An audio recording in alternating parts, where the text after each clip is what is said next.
ఇచ్చి నన్ను పెళ్లి చేసిండు అనేసి తిడతా ఉంటాం, అత్త మామను తిడతా ఉంటాం, తల్లిదండ్రులను తిడతా ఉంటాం. అదే తప్పు. వాళ్ళకి ఈ అవకాశం వచ్చిందా? వెస్టేజ్ అవకాశం తెలుసా వాళ్ళకి? తెలిస్తే కనుక వాళ్ళు చేసి ఇవాళ మనల్ని కోటీశ్వరులను చేసేవాళ్ళు. వాళ్ళకి అవకాశం లేదు. ఇంకనైనా మనం మేలుకొని మనం మన తల్లిదండ్రులను మన అత్త మామలను తిట్టినట్టుగా మన పిల్లలు రేపు మనకు తిట్టకుండా ఉండాలి అంటే ఈ అవకాశం చేసి వాళ్ళకు మనం గిఫ్ట్ గా ఇవ్వచ్చు. ఇవ్వచ్చు. ఆస్తులు ఇస్తే కరగా తీసుకుంటాయి. వాడు తాగుపోతాడు అవ్వచ్చు, తిరిగిపోతాడు అవ్వచ్చు.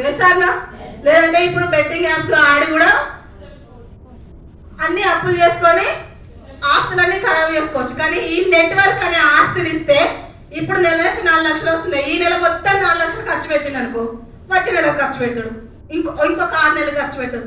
7వ నెల వారికి బుద్ధి వస్తుందా కదా, నేను ఇన్ని నెలలు నేను ఖర్చు పెట్టినా ఇది కాపాడుకోవాలని నేను అనేసి బుద్ధి తెచ్చుకొని నెట్వర్క్ ను కాపాడుకుంటాడా లేదా?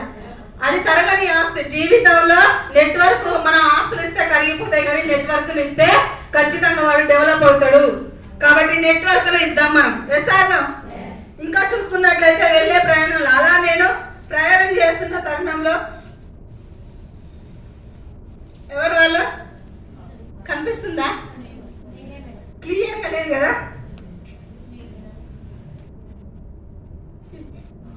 ఇప్పుడు చూడండి ఎవరు?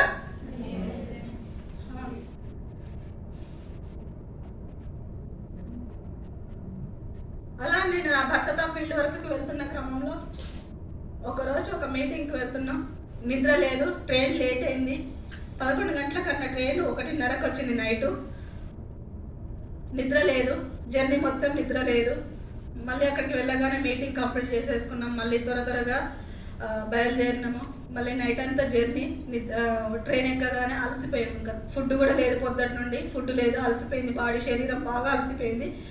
ట్రైన్ ఎక్కగానే 11 గంటలకి, నైట్ 11 గంటలకి ట్రైన్ ఎక్కగానే హ్యాపీగా నిద్ర వచ్చేసింది. పడుకున్నాము. అక్కడ సీట్ మా ఆయనకు అక్కడ, నాకు ఇక్కడ అట్లా వచ్చేసింది. పైన సీట్లు వచ్చేసినాయి మాకు. పడుకున్నాము. పడుకున్న తర్వాత మా దురదృష్టము, అది అదృష్టం అనుకోవాలో తెలియదు, మేము మొబైల్స్ సైలెంట్లో పెడతాం కదా మీటింగ్లలో, సైలెంట్లో పెట్టేసుకున్నాము. ఇంకా అది సైలెంట్ మోడ్ తీసేయకుండా అట్లనే ట్రైన్ ఎక్కినాము. అట్లనే ఎక్కగానే పడుకుంటాము. నా భర్తకు అసలు ఏటన్నా వెళ్తున్నాము అంటే అసలు నిద్ర